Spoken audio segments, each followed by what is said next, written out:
Well, to state the obvious, unless you are watching the YouTube recorded version of this service or listening on SoundCloud later, we're all on Facebook today.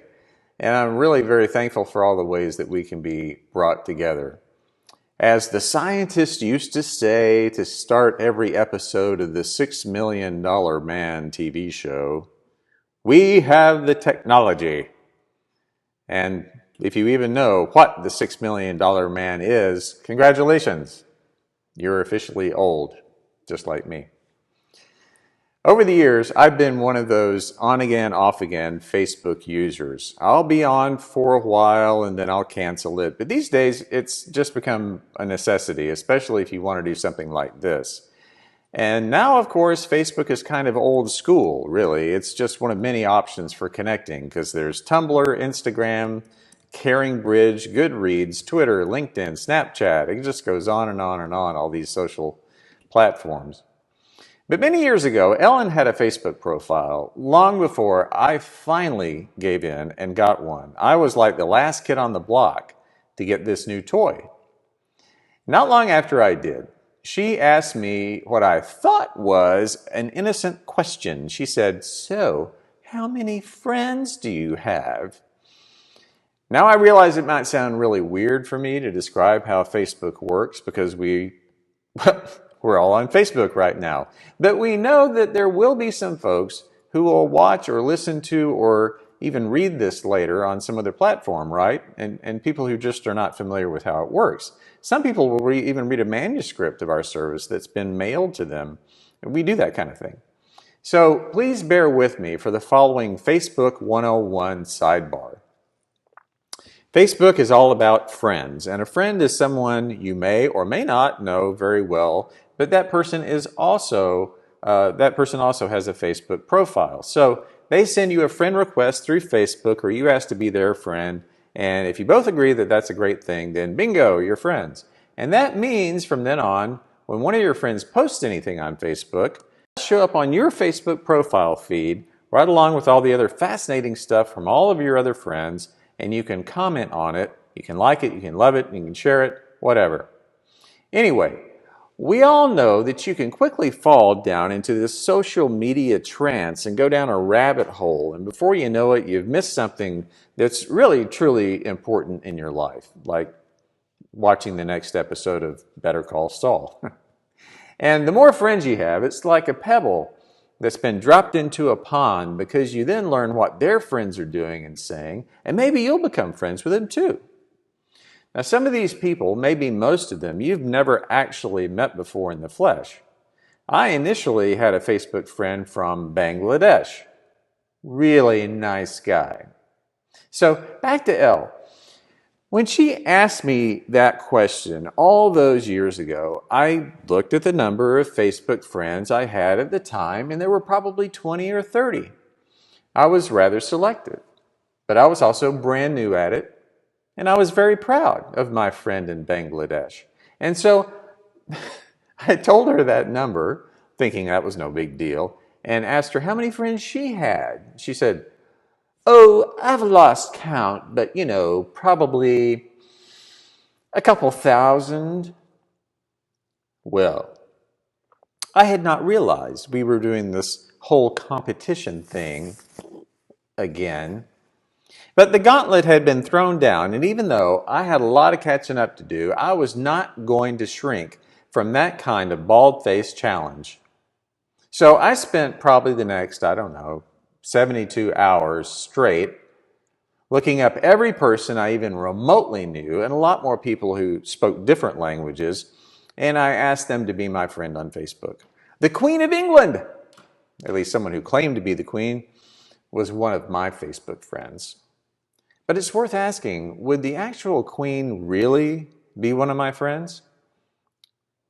I think it's possible. Truth is, maybe I'm just old-fashioned, but the social media definition of friend was not really the way I used to define what it means to be a friend. The type of friend I preferred, and I believe was the only kind of real friend, was the traditional non-virtual kind. Someone you've actually shared some time and space with. You've rubbed elbows with them. You've had coffee with them, or you've helped them change a flat tire. You've been there with them through fun times and also through some tough times. They can count on you. You can count on them. They have got your back. That kind of friendship is a basic human need. And I think it could be that most of us, maybe, have always also operated under the assumption that that kind of in-person friend is the only kind of genuine friend.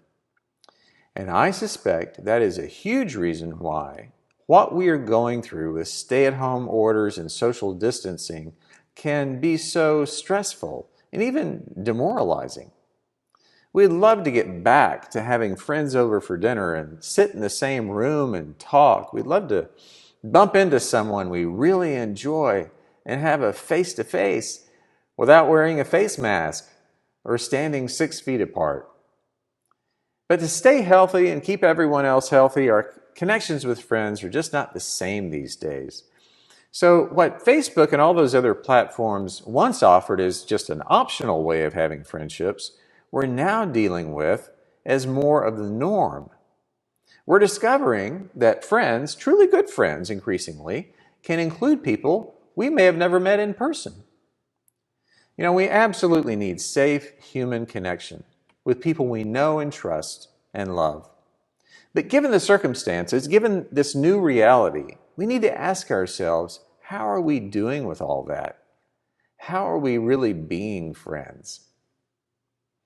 All right, here's a trivia question. What kind of everyday, normal occupation is most often mentioned in the Bible? Now, prophets don't count because no one really ever thought prophets were very normal. But if you guessed shepherd, you'd be right. And there's a reason we see shepherds show up so often in the Bible. Because a shepherd is far and away the most common way of describing the character of God in human terms. We've got a lot of examples of God's presence being like a rushing wind or a pillar of fire or an earthquake, something really supernatural. But hands down, if there's anything that humans do that comes even close to the behavior and the character, the nature of God, it's being a shepherd. And that's significant because what do shepherds do? Shepherds guard, protect, defend, lead, be present with, they watch over, they rescue. Day and night, a shepherd's whole world revolves around one thing, taking care of their sheep. And the sheep can always count on the shepherd. 23rd Psalm makes that clear from the very get-go. The Lord is my shepherd. And Jesus tells his followers and us, he is the good shepherd. And it's also no coincidence that those very same qualities we find in a shepherd are also what we find in a genuine friend. Now, in the academic study of friendship, there is something called Dunbar's Number. So Robin Dunbar, he's a British anthropologist, and back in the 1990s, 30 years ago, he theorized that for any human, we can only maintain stable friendships with about 150 people at the most. Now, I don't know if Dunbar was right about the number 150 being the most you can manage, but I do think the number of friends you have depends on a lot of variables. It has a lot to do with your personality type. And we also have to take into account that as we get older, as we might move around from place to place, or as our own needs evolve, old friends might fade out of our immediate friendship circle, while new friends come into it. It's an ongoing process. I actually looked up Robin Dunbar on Facebook, and he does not have a profile, so I couldn't see if he really has only 150 friends or not. But of course, back then, he wasn't talking about the friends you have a relationship with online. So these days, I would have to part company with Dunbar if he were ever to say that our real friends are limited to, in any way, those people we've only met in the flesh. I also once thought that would be true, but not anymore. Because since the time Robin Dunbar wrote his thesis, and especially right now, we live in a completely new reality where friendships come in a lot of different forms. Now, that new reality has happened gradually over the past 30 years or so as the internet has changed completely the way we live, including the nature of our relationships with each other. It's simply no longer strange at all to call someone a good friend whom you've only known online. And now, in the midst of a pandemic and the need to social distance, having and maintaining friendships online can be our best option quite often. However we define friends, the bottom line is our most significant friendships are developed and maintained with people who we have the opportunity to share ideas and our personal feelings with. It's one thing to know a person, but to be with them in person or online and talk about your families or how you feel about a social issue and learn that they share a lot of the same ideas and feelings, that brings you to a deeper level of connection. You're more likely to call on them when you need to talk, when you need a sounding board, when you're undergoing stress of some kind. You've come to trust that person with information about yourself that you would never want to see on a billboard. And when you get to that level with someone, that you know that they can keep things in confidence, that's friendship. That kind of friendship is essential to our happiness. It's just the way we're made because we are not meant to live in isolation. Even in a moment in time when many of us may feel very isolated, but we don't need to feel that way. We have options now. We're made to have friends. We're created by God to have friends. So that means God wants us to form close, loving, trusting friendships that reflect God's shepherd-like relationship with you and me, in whatever form that takes. We all want and need to give and receive affection and empathy and honesty and mutual understanding and compassion and trust and protection. We want and need to be able to express ourselves, our feelings, and be able to make mistakes without fear of judgment. And when we have relationships that fill those needs, we do better. We feel better. We are happier. And that's also how God intends us to live. One of Dr. Martin Luther King Jr.'s core concepts was called the beloved community. Now, his basic idea about beloved community comes from what the Greeks called agape love. It's found a lot in the Bible. Agape is understanding one another and having goodwill for each other. It's an overflowing love which is purely spontaneous, unmotivated, groundless, and creative. Dr. King called it the love of God operating in the human heart. He said that agape does not begin by discriminating between worthy or unworthy people. It begins by loving others for their sakes. Agape is love seeking to preserve and create community. Agape is being a shepherd for one another, just as the Lord is our shepherd. And I see the evidence of that shepherding, agape love, every day. We are a beloved community. And as crazy as it sounds, even in a time like this, when we cannot be together in ways we normally would, that is still true. We know we're all in this same boat of being socially distanced and not being able to gather except online or over the phone. In more ways than I can count. It's just not the same. It can be hard.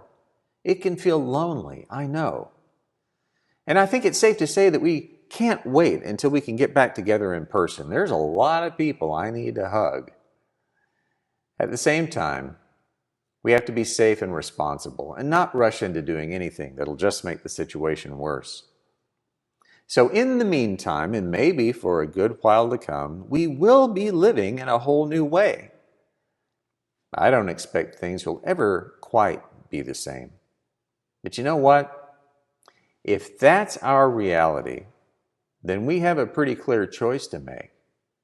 Option number one is to fear it, to dread it, to hate it, and to be defeated by it. Option number two is to be creative and hopeful and courageous and gracious as we live through it. And in this new normal way of life, however that looks, we'll continue to grow and nurture our friendships. I mean, why not? Because if we've learned anything over these past 8 weeks, it's this: that in the big picture of God's love for you and me that knits us all together, there's truly no distance that can keep us apart. And that's already been proven very powerfully. We are continuing to gather only in ways none of us might have imagined before. We're still connecting and planning and reading and discussing and sharing joys and concerns and hopes and dreams. And if we do happen to live near each other, we're doing stuff like shopping for each other and dropping off goodies on each other's porches and going for walks together and just checking in. We're even mowing each other's yards. At the same time, we are also expanding our awareness of friendship and our definition of friendship. We're actually growing our circle of friends. New folks are joining us in the midst of this crazy time. So it doesn't matter where you live. Belonging and beloved community are not defined by our zip codes. So why is that? Because no matter what, I know that you'll be here for me, and I will be here for you. We are friends, true friends, shepherds for each other. We love each other. And because of that, we shall not want for anything.